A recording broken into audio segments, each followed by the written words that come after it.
Na, dabar pašnekėsime būtent apie paciento kelią ir vėl žodį noriu perduoti Ievai Petkutei, prašau.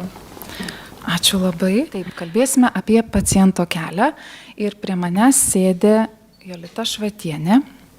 Ir kartu padiskutuosime, mes iš tikrųjų pasiūlysim tam tikrą rėmą pakalbėti apie paciento kelią ir jame bus ta patirties refleksija, bet taip pat turėsime nuostabių pranešimų iš kolegų ir kviečiu pradėti pokalbį. Gerai? Labą dieną. Taip, Jolita, aš tiesiog pakviečiau trumpai prisistatyk, iš kur esi ir apie savo šeimą, tu kokia ta šeima ir kokia tavo veiklos rytis. Trumpai. Ačiū. Esu Jolita Švatienė iš Naujosios Akmenės. Turiu 4 seseris, kurios visos gyvena Vilniuje. O aš grįžau iš Norvegijos prižiūrėti mamos. Turiu 2 dukrytes, kurias auginu priedų prie mamos. Pati esu studijavusi slaugą, tad turiu ir profesinės patirties. Tai ir praktika, ir tą praktiką parsivežiau namo ir ją pritaikau namie. Pakviečiau jūs į šitą renginį dėl to, kad jūsų istorija truputį netipinė. Iš tikrųjų netipinė ir tos, kurios pasimeta labai, kai kalbam labai apie šabloninius kažkokius sprendimus. Tai aš iškart paklausiau, mama yra, kuo tu rūpinasi ir ką globoji šiandieną. Ar galėtum trumpai papasakoti, kada pastebėjote, kad kažkas yra ne taip?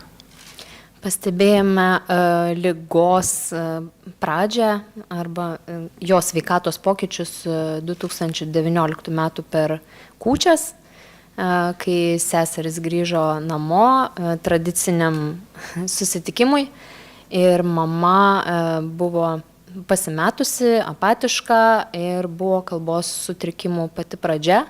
Tiesiog aiškiai nebeišdėliojo minčių.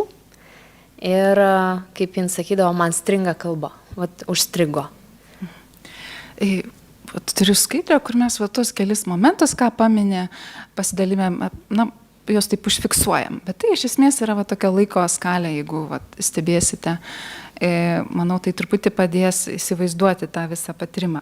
Kitas klausimas būtų būtent, kokiu veiksmu jūs ėmėtės, kai pastebėjot šitą įvykį, tas pirmasis toks pastebėjimas įvyko per Kalėdas. Per Kalėdas pastebėjome ir tada visos seserys sprendėme, ką daryti. Tai mama nenorėjo kreiptis į šeimos gydytoją, jai tai buvo kaip ir gėda, kad jie matė, kad kažkas yra su smegenų veikla ir būtent vietinės reikšmės šeimos gydytoja ir aplinkiniai, jinai norėjo kuo greičiau paslėpti tai, neišviešinti, todėl nusprendėm vežti ją tiesiai pas neurologą specialistą į Grybo kliniką. Aha.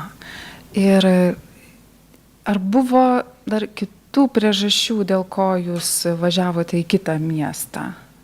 Buvo dėl to, kad Naujoje Akmenėje neurologai jie yra atvykstantis ir eilės labai ilgos.